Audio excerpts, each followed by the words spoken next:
Walking here through the grounds of York Minster, I'm in the shadow of the city's most famous landmark. And the earliest part of the building, the crypt, was built by the Normans.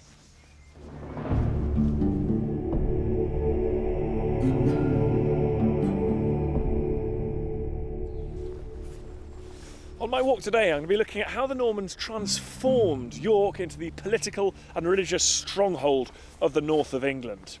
In the course of a fascinating century, they brought first terror and violence to this part of the country, and then long-term economic prosperity. And they left behind them a legacy that endured.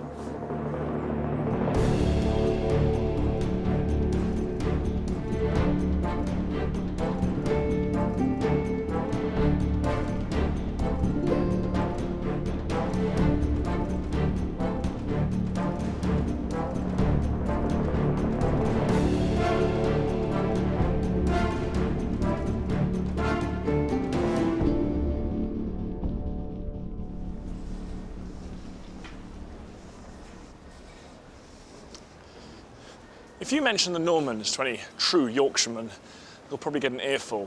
They have a long memory in these parts, and what they're remembering in particular is the so-called infamous harrying of the north. In the late 1060s, there were a series of uprisings against Norman rule, and these were repressed by the Normans with terrible cruelty. Nearly every settlement between York and Durham was destroyed. The very fields were sowed with salt to destroy agriculture. 100,000 people were killed and tens of thousands more died of starvation. There were even reports of people resorting to cannibalism. The harrying brought the north under control in the most brutal and effective manner. And it meant the Normans had achieved what the Saxons never quite managed. From now on, Yorkshire and Northumberland would be part of a genuinely unified England, with the city of York as its regional capital. There's such an incredible layering of history here at York. It was the stronghold for the Romans in this part of the country, and was very important under the Saxons, Vikings, and of course the Normans. And it went on really mattering. These extraordinary walls were built in the 14th century, and the Minster itself wasn't completed till 1472. The Great Walls and Minster are a sign of York's prosperity right across the Middle Ages. The city benefited from a boom started by the Normans. On this walk, I'm hoping to see how the invaders not only conquered and controlled this region, but inspired faith, commerce, education and technology, the fabric of a new era for the north. From York, I'm going to be travelling into rural parts devastated by the harrying of the north. Today it forms the southern edge of the North York Moors National Park. My 5-mile walk will take me from Helmsley to the village of Rievaulx, through an area reignited in the late Norman period, through the enthusiastic sponsorship of religion, in particular by the creation of one of our greatest abbeys. Today, the Yorkshire countryside is littered with romantic ruins of medieval monasteries. But before I head out there, I've come here to the edge of the medieval city of York to see where this link between York, the Normans, and the monasteries really began. York Museum Gardens is where I've arranged to meet Professor Janet Burton, the country's foremost authority on the monasteries of northern England. The gardens lie beside the Roman origins of the city, the fort of Eboracum. But I've come here to see a very different sort of landmark, established by our country's next great builders in stone. 20 years after the massacre of the harrying, William II, son of the Conqueror, granted this site to the Benedictines and started St Mary's Abbey. So is it unusual to have such a big monastery so close to the middle of town? No, it isn't really. In the 11th century, when St Mary's was founded, the late 11th century, it was really quite a normal thing to do to found a monastery, either within a city or on a site like this just outside the walls of the city. How were they useful to the king? Why was it in his interest to have this vast abbey in the middle of York? Primarily, it was the prayers of the monks. It were the spiritual services. The king looked on monks as spiritual soldiers. But Abbot Stephen himself, the founder abbot, wrote a short narrative of the foundation of St Mary's, and he makes the specific point that William II was quite aware that York had been a troublesome place. So when this stone abbey started to rise up here in the late 11th century, within sight of the stone minster, you think of the stone castles that William I had built, these were all real symbols of royal authority. So what about the link between this abbey and perhaps the more famous abbeys to the north of here, where I'm heading next? Many Norman lords, this new aristocracy that settled after the conquest, they start patronising St Mary's, they grant lands. So in one way, they're saying, you know, if this is the King's Abbey, we want to show our support for the King by supporting his monastery. But then they go and do the same thing by founding their own monasteries. So they might build a castle, but they also found a monastery. They get the prayers of the monks, but they get a visible reminder of their power and their authority. What about the effect of these monasteries on the population in these parts? Are these sort of little nuclei of Normanness that are slowly making the country more Norman? I think they were, yes. I mean, William of Malmesbury, the Norman chronicler, comments on the coming of the Normans and how, I think he said, in every city and village you could see churches rise up in a style unknown before. I mean, they were building big. Sometimes we get mistaken impressions about monasteries such as St Mary's. They're thought of as being very inward-looking communities, little oases. But for all that, monasteries did interact with the societies, the communities in which they were located, through developing their estates, the production of manuscripts, through education. Often Benedictine abbeys ran schools, St Mary's ran one. Local people did comment on the importance, as they perceived it, of monastic houses as providers of education and hospitality, and the provision of charity. St Mary's would play a role in York's development for 450 years. And in 1132, it played host to 12 monks, travelling from Rievaulx Abbey in northeast France. They represented a radical new group called the Cistercians, determined to live an austere, self-sufficient lifestyle in the true manner of St Benedict. They were travelling north to the area of my walk today, destined to become the focus of a new community that would drive development in one of the remotest parts of the country. And they came at the invitation of the new Norman lord. The town of Helmsley, gateway to the vast expanse of the North York moors. Wild country, which would have been even more wild back in the 11th century. Following the harrying of the Normans, the productivity and the population would have fallen dramatically. But now the Normans were keen to change all this. In particular, a man called Walter Espec, who built Helmsley Castle. 50 years after the harrying, Walter Espec was a rising star. He was the justiciar of the north, effectively the king's chief minister. He held lands across Yorkshire and Northumberland and would go on to lead forces against the Scots at the Battle of the Standard. But from 1120 onwards, this was Espec's main residence.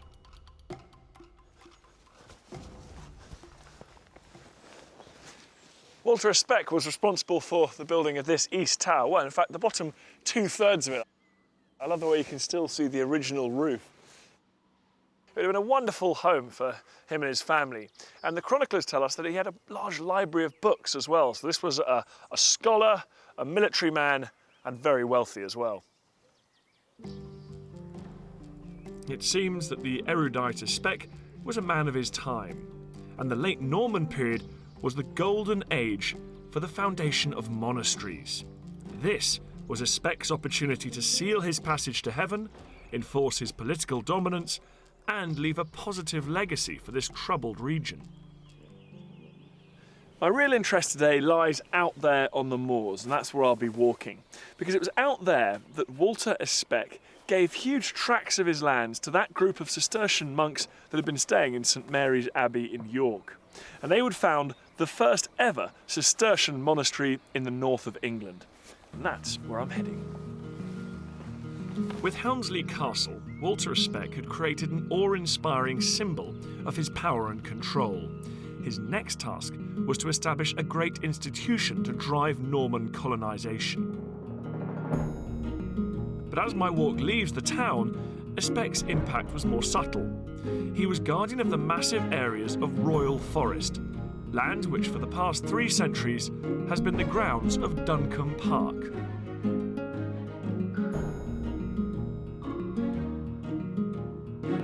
I'll be heading west, following the Rievaulx Valley upstream through Walter Espec's moorland estate and into the territory which he gifted the Cistercians. My destination is a small village, hidden at the bottom of Rievaulx and clustered around the ruins of Rievaulx Abbey, one of Yorkshire's great monastic institutions and a legacy that would far outlast the Normans.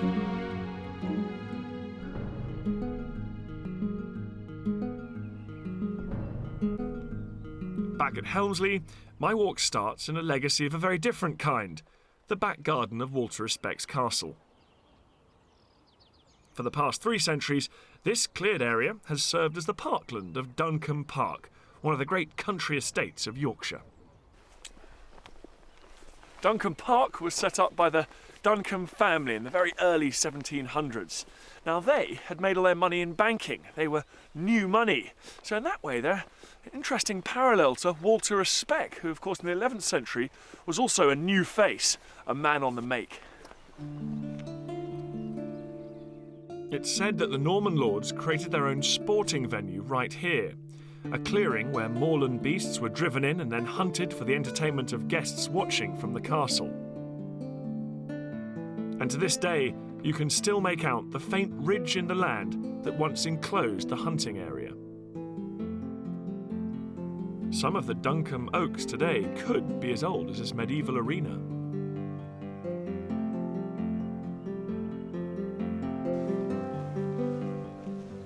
This is exactly the kind of pile Walter Espec would have built for himself if he'd been around in the 18th century. Since 1700, Duncombe Park has sought to celebrate and indulge in the beauty of the local landscape.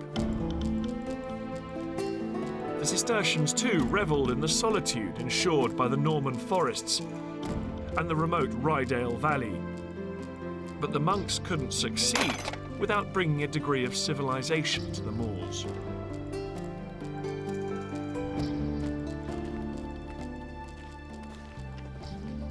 Fantastic. This is my first view of this steep valley here called Rievaulx, and Rievaulx Abbey lies at the bottom of that, a few miles along here, and my walk's going to take me along the top of this escarpment. Beautiful views all the way, I hope. But the first thing I'm going to have a look at is actually the first piece of abbey infrastructure that's been left behind. It's called, on the map here, the medieval village of Griff, and this was all part of the abbey's lands. In 1131, Walter Espec agreed to give away 1,000 acres of his Yorkshire lands to the arriving Cistercians. This was but a small donation from the great Norman lord, but for the 12 pioneering monks, it was enough to establish their own abbey and remain true to their ideal of self-sufficiency. On the flat plateau above the Rye, I've come to the land of Griff Farm to meet the team who've investigated what took place here on the edge of Rievaulx's first grant. So guys, on my Ordnance Survey map, this is marked as a medieval village, is that true? Yes and no. I mean, Domesday actually has reference to a vill, some sort of settlement on this location. We haven't produced any evidence of a settlement, have we really? We spent about 6 weeks up here a few years back, really getting to grips with the earthworks, trying to understand what was going on. Any surprises? Once you look at the layout and start to understand how all the elements of this site relate to each other, you realise it's not a village, it's a single unit, it's a farmstead.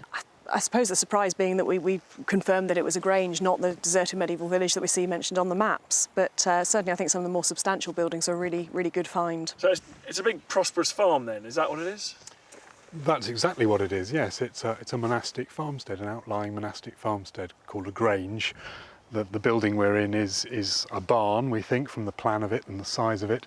And in Old French, Grange means barn, so this is the barn at the heart of the grange. How contemporary is this to the founding of Rievaulx Abbey? It was there absolutely at the beginning of the foundation. It was part of the original grant from Walter Espec. There was the grant of the Abbey site, the Grange land here. The initial grant was for about the equivalent of 1,000 acres. It wasn't a contiguous area of 1,000 acres. It would have been split between various parcels of land. The parcel of land that would have come with Griff as the bequest to the monastery at the outset would have been about 480 acres, about half the total land given over to the monastery. This area is not a blank canvas when the Normans arrive. It's been used since prehistory. The name Griff, which is given to this grange, is a Norse name. It's in other words, we've got a Viking community living here who are farming a substantial area of land, arable land up here.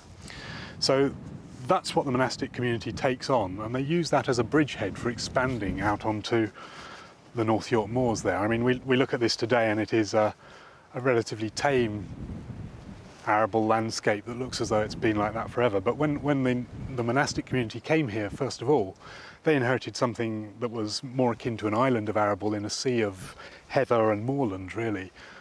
Quite unpromising land, and it needed real vision and real entrepreneurial spirit, really, to actually make something productive out of that.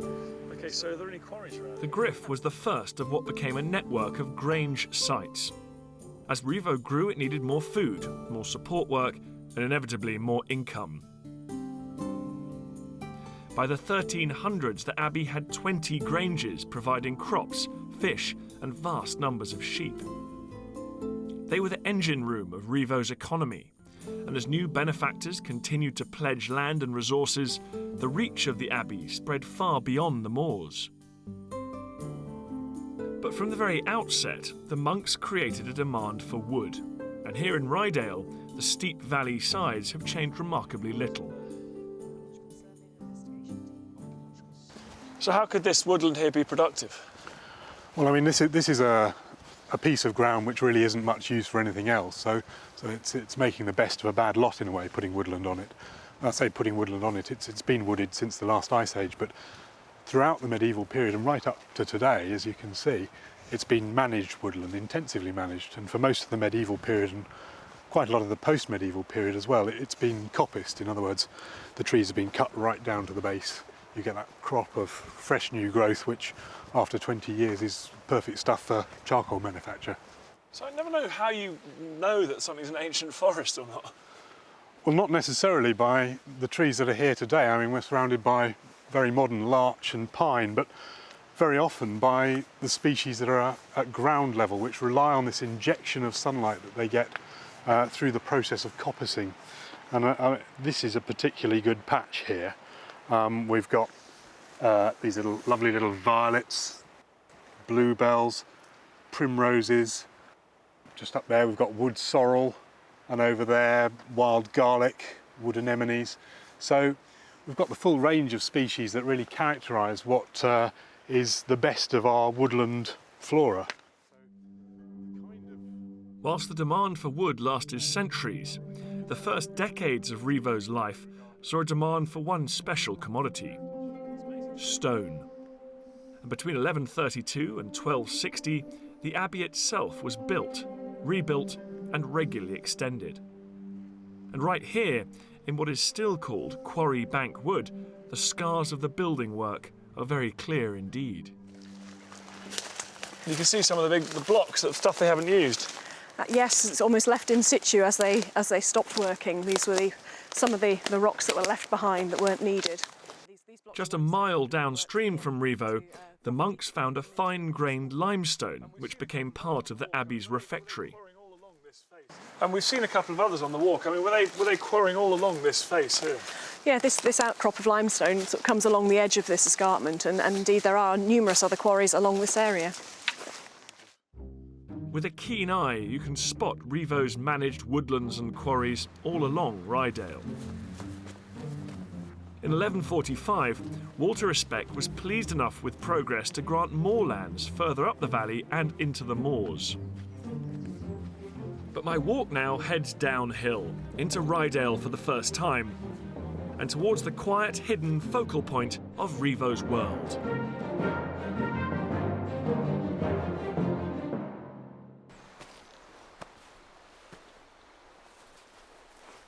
It's my first proper view of Rievaulx Abbey. I always think those extraordinary buildings and this setting combine to make it one of the most evocative ruins in the whole of Europe.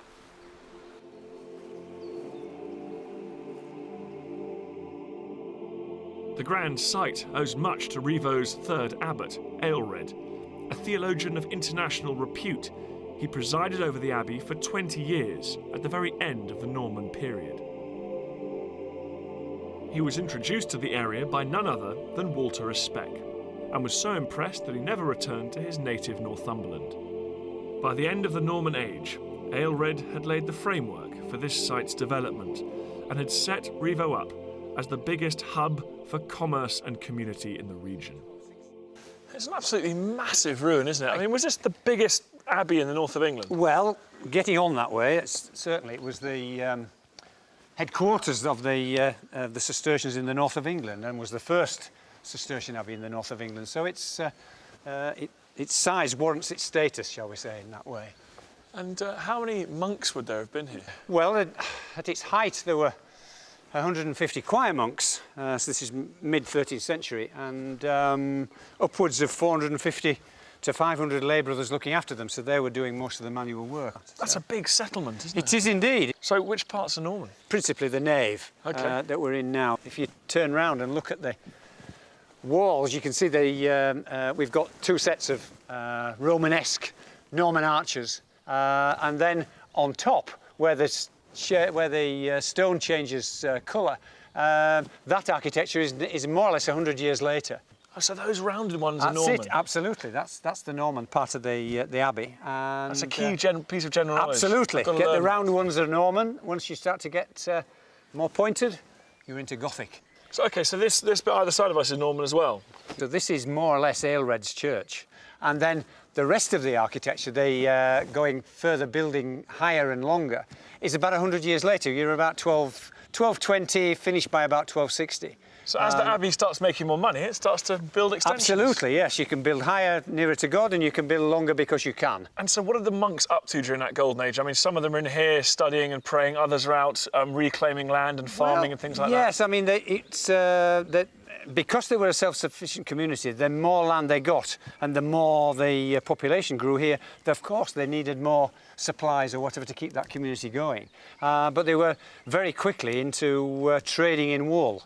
Wool was the principal economic measure at that time, and they were foremost certainly in this country, and formulating the Middle Ages, the wool industry in this country. The farming implements all had to be made.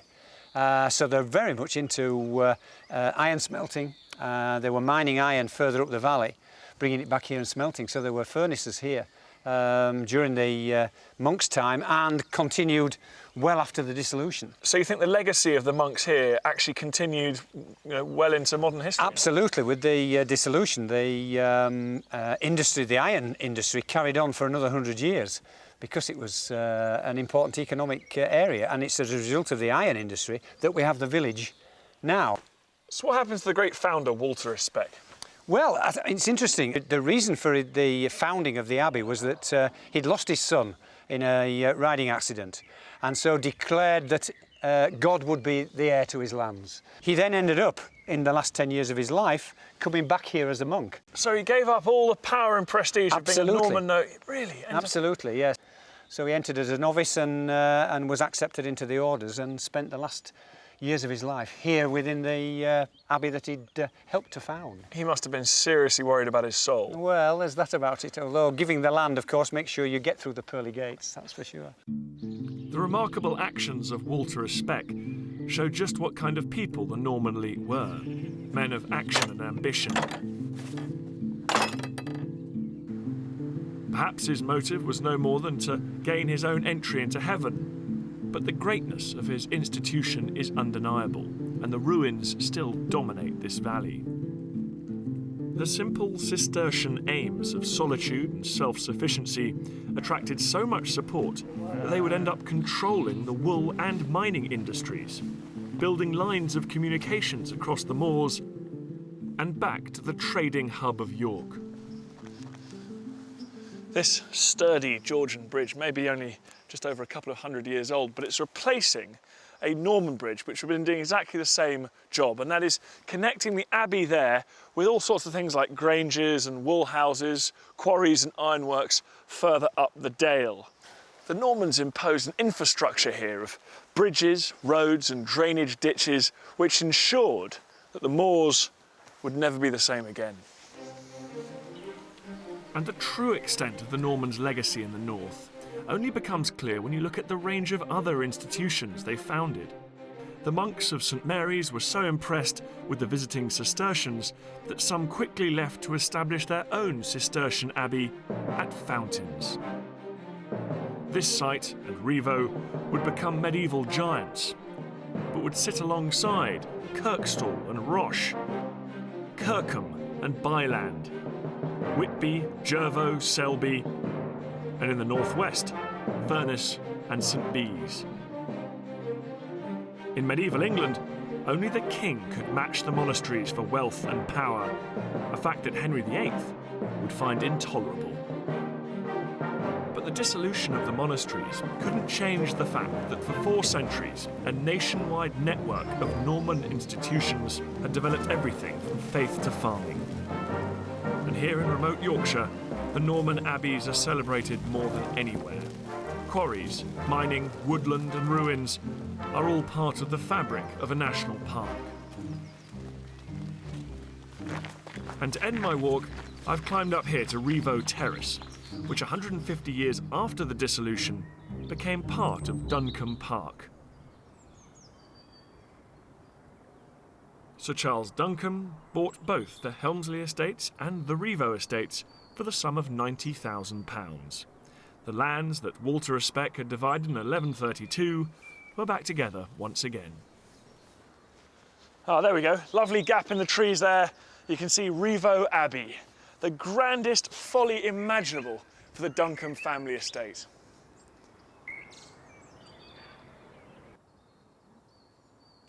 I find it hard to believe that Walter Espec, the powerful Norman baron who helped found this monastery, ended up swapping his castles and his lands to end his days as a monk down there. Seems hard to imagine with our 21st century sensibilities. In Yorkshire, we can see the Normans at their most barbaric, but, as illustrated by Walter Espec, also at their most devout and forward-thinking.